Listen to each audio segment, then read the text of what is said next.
ॐ श्रीगणेशाय नमः। श्रीकृष्णाय नमः। श्रीकृष्णकवचम् प्रणम्य देवं विप्रेशं प्रणम्य च सरस्वतीं प्रणम्य च मुनीन् सर्वान् सर्वशास्त्रविशारदान् श्रीकृष्णकवचं वक्ष्ये श्रीकीर्तविजयप्रदम् कान्तारे पथि दुर्गे च सदा रक्षाकरं नृणाम् स्मृत्वा नीलाम्बुदश्यामं नीलकुञ्चितकुन्तलम् बर्हिपिञ्चन सन्मौलिं शरच्चन्द्रनिभाननम् राजीवलोचनं राजत् वेणुनाभूषिताधरम् दीर्घपीनमबाहुं श्रीवत्साङ्कितवक्षसम् भूभारहरणोद्युक्तम् कृष्णं गीर्वाणवन्दितम् निष्कलं देवदेवेशम् नारदादिभिरचितम् नारायणं जगन्नाथम् मन्दस्मितविराजितम् जपेन्देवमिमं भक्त्या मन्त्रं सर्वार्थसिद्धये सर्वदोषहरं पुण्यं सकलव्याधिनाशनं वसुदेवसुतः पातु मूर्धानं मम सर्वदा ललाटं देवकी सूनुः भ्रूयुग्मं नन्दनन्दनः नयनौ पूतना हन्ता नासां सकटमर्दनः यमलार्जुनहृत्कर्णौ कीकमलौ नगमर्दनः दन्तान् गोपालकः पातु जिह्वां हयङ्गवीनभूत् ओष्ठं धेनुकजित्पायात् ददरं केशिनाशनः चिबुकं पातु गोविन्दो बलदेवानुजो मुखम् अक्रूरसहितः कण्ठं कक्षौ दन्तिवरान्तकः भूमौ चाणूर्हारिर्मे करौ कञ्चनिषूदनः वक्षो लक्ष्मीपतिः पातु हृदयं जगदीश्वरः उदरं मधुरानाथो नाभिं द्वारवतीपतिः रुक्मिणीवल्लभः पृष्ठं जगनं शिशुपालः उरु पाण्डवदूतो मे जानुनी पार्थसारथि विश्वरूपधरो जङ्गे प्रपदे भूमिभारहृत् चरणौ यादवः पातु पातु विघ्नोऽखिलं वपुः दिवापायाज्जगन्नाथो रात्रौ नारायणः स्वयं सर्वकालमुपासीरिस् सर्वकामार्थसिद्धये इदं कृष्णबलोपेतं यः पठेत् कवचं नरः सर्वतार्दिभयान्मुक्तः कृष्णभक्तिं समाप्नुयात् प्रणम्य देवं विप्रेशं प्रणम्य च सरस्वतीं प्रणम्य च मुनीन् सर्वान् सर्वशास्त्रविशारदान् श्रीकृष्णकवचं वक्ष्ये श्रीकीर्तविजयप्रदम् कान्तारे पथि दुर्गे च सदा रक्षाकरं नृणाम् स्मृत्वा नीलाम्बुदश्यामं नीलकुञ्चितकुन्तलम् बर्हिपिञ्चन सन्मौलिं शरच्चन्द्रनिभाननम् राजीवलोचनं राजत् वेणुनाभूषिताधरम् दीर्घपीनमबाहुं श्रीवत्साङ्कितवक्षसम् भूभारहरणोद्युक्तम् कृष्णं गीर्वाणवन्दितम् निष्कलं देवदेवेशम् नारदादिभिरचितम् नारायणं जगन्नाथम् मन्दस्मितविराजितम् जपेन्देवमिमं भक्त्या मन्त्रं सर्वार्थसिद्धये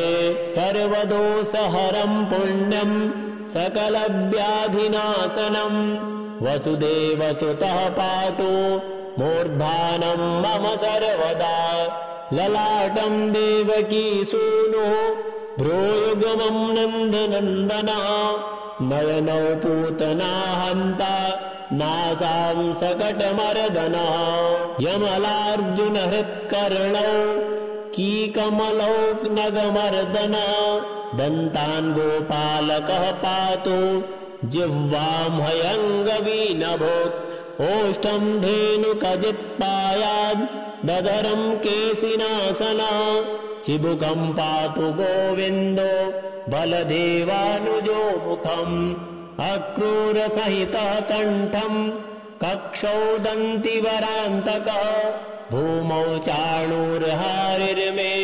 करौ कञ्चनिषूदनः पक्षो लक्ष्मीपतिः पातु हृदयं जगदीश्वर उदरं मधुरानाथो नाभिं द्वारवतीपतिः रुक्मिणीवल्लभः पृष्ठं जगनं शिशुपालः उरु पाण्डवदूतो मे जानुनी पार्थसारथि विश्वरूपधरो जङ्गे प्रपदे भूमिभारहृत् चरणौ यादवः पातु पातु विघ्नोऽखिलं वपुः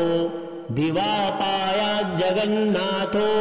रात्रौ नारायणः स्वयं सर्वकालमुपासीरिस् सर्वकामार्थसिद्धये इदं कृष्णबलोपेतं यः पठेत् कवचं नरः सर्वतार्दिभयान्मुक्तः कृष्णभक्तिं समाप्नुयात् प्रणम्य देवं विप्रेशं प्रणम्य च सरस्वतीं प्रणम्य च मुनीन् सर्वान् सर्वशास्त्रविशारदान् श्रीकृष्णकवचं वक्ष्ये श्रीकीर्तविजयप्रदम् कान्तारे पथि दुर्गे च सदा रक्षाकरं नृणाम् स्मृत्वा नीलाम्बुदश्यामं नीलकुञ्चितकुन्तलम् बर्हिपिञ्चन सन्मौलिं शरच्चन्द्रनिभाननम् राजीवलोचनं राजत् वेणुनाभूषिताधरम् दीर्घपीनमबाहुं श्रीवत्साङ्कितवक्षसम् भूभारहरणोद्युक्तम् कृष्णं गीर्वाणवन्दितं निष्कलं देवदेवेशं नारदादिविरचितम् नारायणं जगन्नाथं मन्दस्मितविराजितम्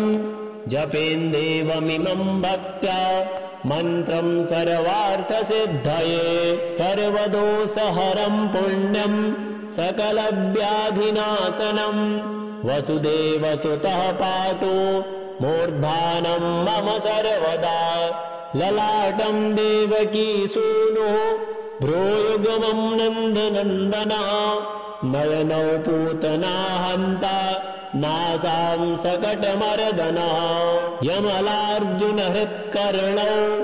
कीकमलौ नगमर्दना दन्तान् गोपालकः पातु जिह्वां हयङ्गवीनभूत् ओष्ठं धेनुकजित्पायाद् ददरं केशिनासना चिबुकं पातु गोविन्दो बलदेवानुजो मुखम् अक्रूरसहितः कण्ठं कक्षौ दन्तिवरान्तकः भूमौ चाणूर्हारिर्मे करौ कञ्चनिषूदनः पक्षो लक्ष्मीपतिः पातु हृदयं जगदीश्वर उदरं मधुरानाथो नाभिं द्वारवतीपतिः रुक्मिणीवल्लभः पृष्ठं जगनं शिशुपालः उरु पाण्डवदूतो मे जानुनी पार्थसारथि विश्वरूपधरो जङ्गे प्रपदे भूमिभारहृत् चरणौ यादवः पातु पातु विघ्नोऽखिलं वपुः दिवापायाज्जगन्नाथो रात्रौ नारायणः स्वयं सर्वकालमुपासीरिस् सर्वकामार्थसिद्धये इदं कृष्णबलोपेतं यः पठेत् कवचं नरः सर्वतार्दिभयान्मुक्तः कृष्णभक्तिं समाप्नुयात्। प्रणम्य देवं विप्रेशं प्रणम्य च सरस्वतीं प्रणम्य च मुनीन् सर्वान् सर्वशास्त्रविशारदान् श्रीकृष्णकवचं वक्ष्ये श्रीकीर्तविजयप्रदम् कान्तारे पथि दुर्गे च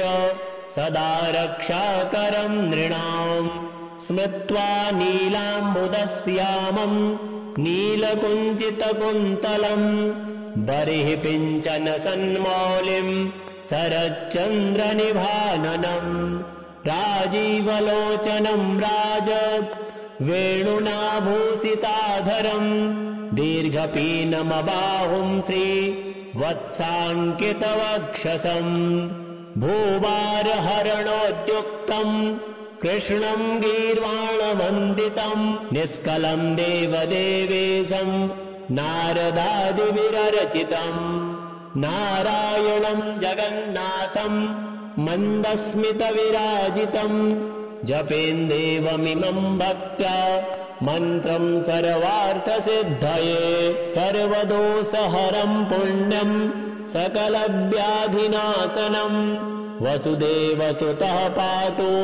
मूर्धानं मम सर्वदा ललाटं देवकी सूनुः भ्रूयुगमं नन्दनन्दनः नयनौ पूतना हन्ता नासां सकटमर्दनः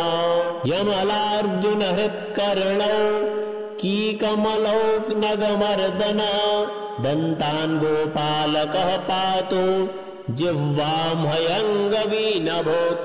ओष्ठं धेनुकजित्पायाद् ददरं केशिनाशनः चिबुकं पातु गोविन्दो बलदेवानुजो मुखम् अक्रूरसहितः कण्ठं कक्षौ दन्तिवरान्तकः भूमौ चाणूर्हारिर्मे करौ कञ्चनिषूदनः पक्षो लक्ष्मीपतिः पातु हृदयं जगदीश्वरः उदरं मधुरानाथो नाभिं द्वारवतीपतिः रुक्मिणीवल्लभः पृष्ठं जगनं शिशुपालः उरु पाण्डवदूतो मे जानुनी पार्थसारथि विश्वरूपधरो जङ्गे प्रपदे भूमिभारहृत् चरणौ यादवः पातु पातु विघ्नोऽखिलं वपुः दिवापायाज्जगन्नाथो रात्रौ नारायणः स्वयं सर्वकालमुपासीरिस् सर्वकामार्थसिद्धये इदं कृष्णबलोपेतं यः पठेत् कवचं नरः सर्वतार्दिभयान्मुक्तः कृष्णभक्तिं समाप्नुयात्। प्रणम्य देवं विप्रेशं प्रणम्य च सरस्वतीं प्रणम्य च मुनीन् सर्वान् सर्वशास्त्रविशारदान् श्रीकृष्णकवचं वक्ष्ये श्रीकीर्तविजयप्रदम् कान्तारे पथि दुर्गे च सदा रक्षाकरं नृणाम् स्मृत्वा नीलाम्बुदश्यामं नीलकुञ्चितकुन्तलं बर्हिपिञ्चन सन्मौलिं शरच्चन्द्रनिभाननम् राजीवलोचनं राज वेणुनाभूषिताधरं दीर्घपीनमबाहुं श्रीवत्साङ्कितवक्षसं भूभारहरणोद्युक्तं कृष्णं गीर्वाणवन्दितं निष्कलं देवदेवेशं नारदादिविरचितं नारायणं जगन्नाथं मन्दस्मितविराजितं जपेन्देवमिमं भक्त्या मन्त्रं सर्वार्थसिद्धये सर्वदोषहरं पुण्यं सकलव्याधिनाशनं वसुदेवसुतः पातु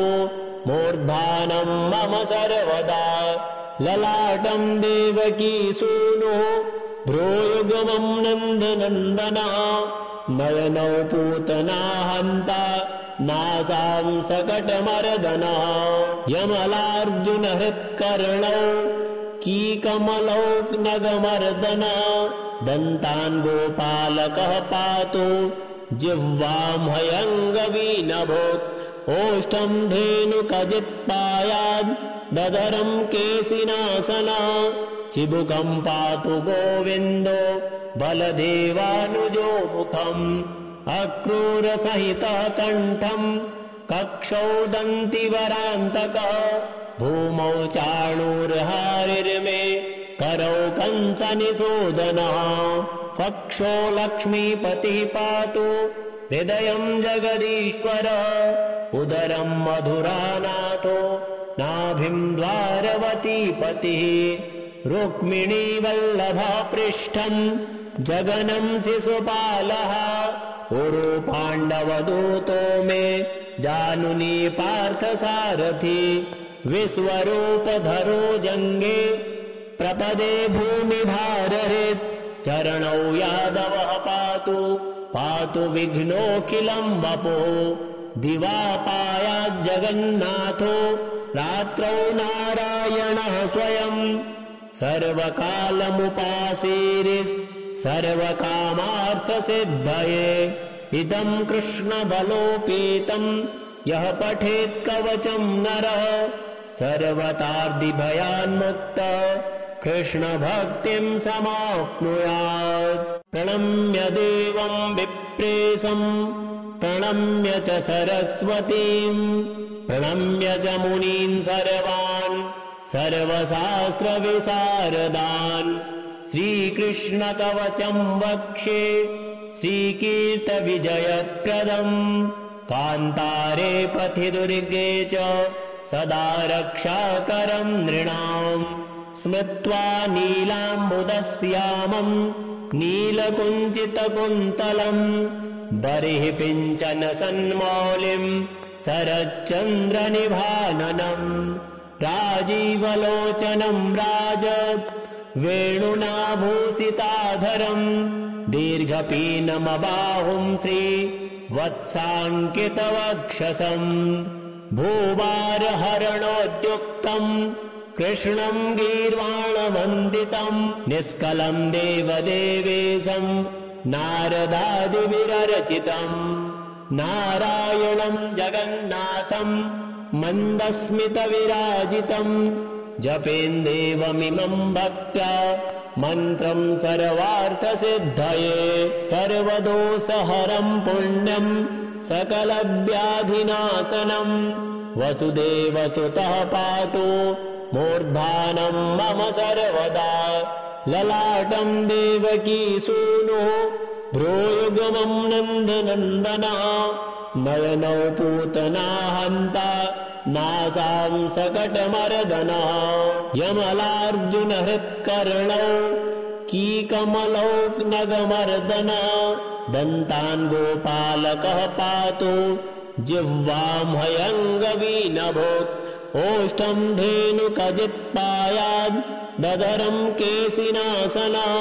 चिबुकं पातु गोविन्दो बलदेवानुजो मुखम् अक्रूरसहितः कण्ठं कक्षौ दन्तिवरान्तकः भूमौ चाणूर्हारिर्मे करौ कंसनिषूदनः पक्षो लक्ष्मीपतिः पातु हृदयं जगदीश्वरः उदरं मधुरानाथो नाभिं द्वारवतीपतिः रुक्मिणीवल्लभः पृष्ठं जगनं शिशुपालः उरु पाण्डवदूतो मे जानुनी पार्थसारथि विश्वरूपधरो जङ्गे प्रपदे भूमिभारहृत् चरणौ यादवः पातु पातु विघ्नोऽखिलं वपुः दिवापायाज्जगन्नाथो रात्रौ नारायणः स्वयं सर्वकालमुपासीरिस् सर्वकामार्थसिद्धये इदं कृष्णबलोपेतं यः पठेत् कवचं नरः सर्वतार्दिभयान्मुक्तः कृष्णभक्तिं समाप्नुयात् प्रणम्य देवं विप्रेशं प्रणम्य च सरस्वतीं प्रणम्य च मुनीन् सर्वान् सर्वशास्त्रविशारदान् श्रीकृष्णकवचं वक्ष्ये श्रीकीर्तविजयप्रदम् कान्तारे पथि दुर्गे च सदा रक्षाकरं नृणाम् स्मृत्वा नीलाम्बुदश्यामं नीलकुञ्चितकुन्तलं बर्हिपिञ्चन सन्मौलिं शरच्चन्द्रनिभाननम् राजीवलोचनं राज वेणुनाभूषिताधरम् दीर्घपीनमबाहुं श्रीवत्साङ्कितवक्षसम् भूभारहरणोद्युक्तम् कृष्णं गीर्वाणवन्दितं निष्कलं देवदेवेशं नारदादिभिरचितम् नारायणं जगन्नाथं मन्दस्मितविराजितं जपेन्देवमिमं भक्त्या मन्त्रं सर्वार्थसिद्धये सर्वदोषहरं पुण्यं सकलव्याधिनाशनं वसुदेवसुतः पातु मूर्धानं मम सर्वदा ललाटं देवकी सूनुः भ्रूयुगमं नन्दनन्दनः नयनौ पूतना हन्ता नासां सकटमर्दनः यमलार्जुनहृत्कर्णौ कीकमलौ नगमर्दनः दन्तान् गोपालकः पातु जिह्वां हयङ्गवीनभूत् ओष्ठं धेनुकजित्पायाद् ददरं केशिनासनः चिबुकं पातु गोविन्दो बलदेवानुजो मुखम् अक्रूरसहितः कण्ठं कक्षौ दन्तिवरान्तकः भूमौ चाणूर्हारिर्मे करौ कञ्चनिषूदनः पक्षो लक्ष्मीपतिः पातु हृदयं जगदीश्वरः उदरं मधुरानाथो नाभिं द्वारवतीपतिः रुक्मिणीवल्लभः पृष्ठं जगनं शिशुपालः उरु पाण्डवदूतो मे जानुनी पार्थसारथि विश्वरूपधरो जङ्गे प्रपदे भूमिभारहृत् चरणौ यादवः पातु पातु विघ्नोऽखिलं वपुः दिवापायाज्जगन्नाथो रात्रौ नारायणः स्वयं सर्वकालमुपासीरिस् सर्वकामार्थसिद्धये इदं कृष्णबलोपेतं यः पठेत् कवचं नरः सर्वतार्दिभयान्मुक्तः कृष्णभक्तिं समाप्नुयात् प्रणम्य देवं विप्रेशं प्रणम्य च सरस्वतीं प्रणम्य च मुनीन् सर्वान् सर्वशास्त्रविशारदान् श्रीकृष्णकवचं वक्ष्ये श्रीकीर्तविजयप्रदम् कान्तारे पथि दुर्गे च सदा रक्षाकरं नृणाम्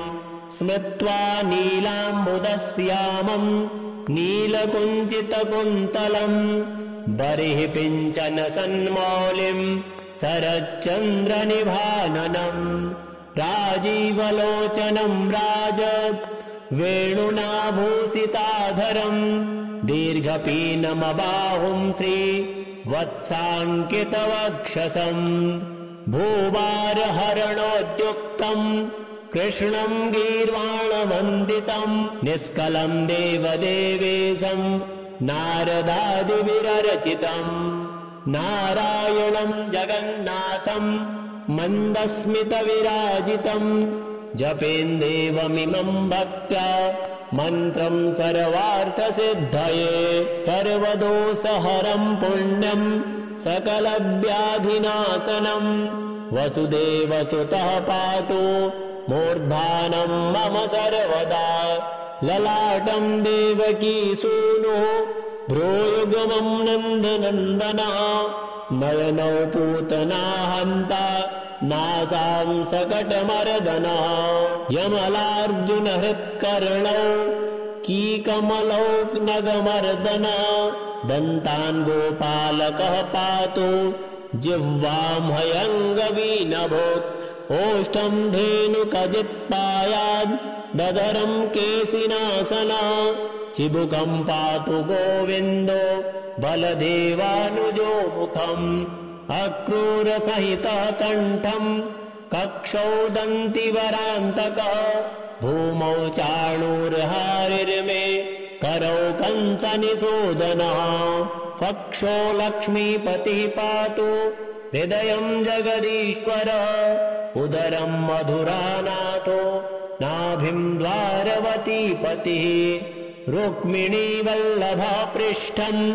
जगनं शिशुपालः उरु पाण्डवदूतो मे जानुनी पार्थसारथि विश्वरूपधरो जङ्गे प्रपदे भूमिभारहृत् चरणौ यादवः पातु पातु विघ्नोऽखिलं वपुः दिवापायाज्जगन्नाथो रात्रौ नारायणः स्वयं सर्वकालमुपासीरिस् सर्वकामार्थसिद्धये इदं कृष्णबलोपेतं यः पठेत् कवचं नरः सर्वतार्दिभयान्मुक्तः कृष्णभक्तिं समाप्नुयात् प्रणम्य देवं विप्रेशं प्रणम्य च सरस्वतीं प्रणम्य च मुनीन् सर्वान् सर्वशास्त्रविशारदान् श्रीकृष्णकवचं वक्षे श्रीकीर्तविजयप्रदम् कान्तारे पथि दुर्गे च सदा रक्षाकरं नृणाम् स्मृत्वा नीलाम्बुदश्यामं नीलकुञ्चितकुन्तलम् बर्हिपिञ्चन सन्मौलिं शरच्चन्द्रनिभाननम् राजीवलोचनं राजत् वेणुनाभूषिताधरम् दीर्घपीनमबाहुं श्रीवत्साङ्कितवक्षसम् भूभारहरणोद्युक्तं कृष्णं गीर्वाणवन्दितं निष्कलं देवदेवेशं नारदादिविरचितं नारायणं जगन्नाथं मन्दस्मितविराजितं जपेन्देवमिमं भक्त्या मन्त्रं सर्वार्थसिद्धये सर्वदोषहरं पुण्यं सकलव्याधिनाशनं वसुदेवसुतः पातु मूर्धानं मम सर्वदा ललाटं देवकीसूनुः भ्रूयुगमं नन्दनन्दनः नयनौ पूतना हन्ता नासां सकटमर्दनः यमलार्जुनहृत्कर्णौ कीकमलौघ्नगमर्दनः दन्तान् गोपालकः पातु जिह्वां हयङ्गवीनभूत् ओष्ठं धेनुकजित्पायाद् ददरं केशिनासना चिबुकं पातु गोविन्दो बलदेवानुजो मुखम् अक्रूरसहितः कण्ठं कक्षौ दन्तिवरान्तकः भूमौ चाणूर्हारिर्मे करौ कंसनिषूदनः वक्षो लक्ष्मीपतिः पातु हृदयं जगदीश्वरः उदरं मधुरानाथो नाभिं द्वारवतीपतिः रुक्मिणीवल्लभः पृष्ठं जगनं शिशुपालः उरु पाण्डवदूतो मे जानुनी पार्थसारथि विश्वरूपधरो जङ्गे प्रपदे भूमिभारहृत् चरणौ यादवः पातु पातु विघ्नोऽखिलं वपुः दिवापायाज्जगन्नाथो रात्रौ नारायणः स्वयं सर्वकालमुपासीरिस् सर्वकामार्थसिद्धये इदं कृष्णबलोपेतं यः पठेत् कवचं नरः सर्वतार्दिभयान्मुक्तः कृष्णभक्तिं समाप्नुयात्।